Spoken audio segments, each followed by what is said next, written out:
ఏంట్రా బాబు ఇటు పావురాలు వీడియో తీస్తున్నారు ఏంటి అనుకున్నారా? అది కాదండి బాబాయ్, పప్పులో కాలేసినట్టే మీరు అలా అనుకుంటే. ఇవన్నీ కూడా ఈరోజు సండే వల్ల నిరాహార దీక్ష చేసినాయి.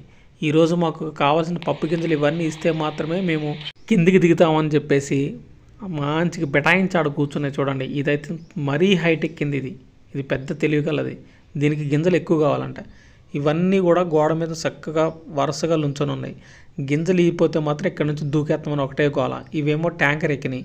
ఇది చూడండి, మందకు మంది వచ్చేసి నన్ను ఇబ్బంది పెడుతున్నాయి. ఈరోజు అయితే చాలా టార్చర్ పెడుతున్నాయి. సండే రోజు ప్రశాంతంగా ఉందామంటే ఇవన్నీ కూడా పైకెక్కి నన్ను బెదిరిస్తూ ఉన్నాయి. మర్యాదగా దిగండి, మీకు కావాల్సిన ఏమేం కావాలి, ఏమేం గింజలు కావాలి అవన్నీ చెప్తే వెళ్ళి తీసుకొని వస్తా. మీ అందరికీ సమానంగా భాగాలు పంచి మరీ ఇస్తా.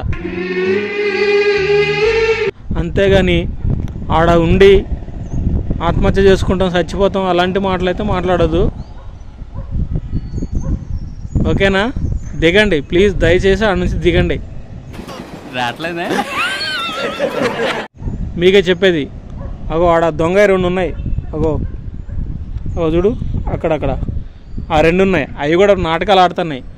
దయచేసి మీ అందరికీ ఒకటే విజ్ఞప్తి, అక్కడ నుంచి దిగండి. ఈరోజు సండే, బయటికి వెళ్ళి మీకు కావాల్సినవి తీసుకొని వస్తా. దయచేసి దిగండి, నా మాటేనండి.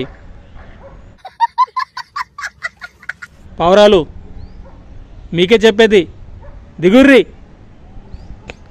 దయచేసి దిగాలని చెప్తున్నా.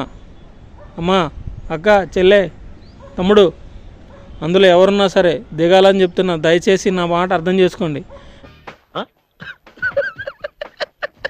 ఎట్టి పరిస్థితుల్లో మీరు మాత్రం తప్పు నిర్ణయాలు తీసుకోవద్దు. ఏదైనా ఉంటే సామరస్యంగా మాట్లాడుకుందాం, దిగొచ్చేసేయండి. పిక్చర్ల గురించి వెంటనే కానీ లైవ్లో ఇదే చూడటం. రండి. వెరీ గుడ్, ఒకటి వచ్చేసింది. వెరీ గుడ్, నువ్వు కూడా వచ్చేసినావా? ఆ గోడ మీద ఉన్నాయి కూడా దిగాలని కోరుకుంటున్నా.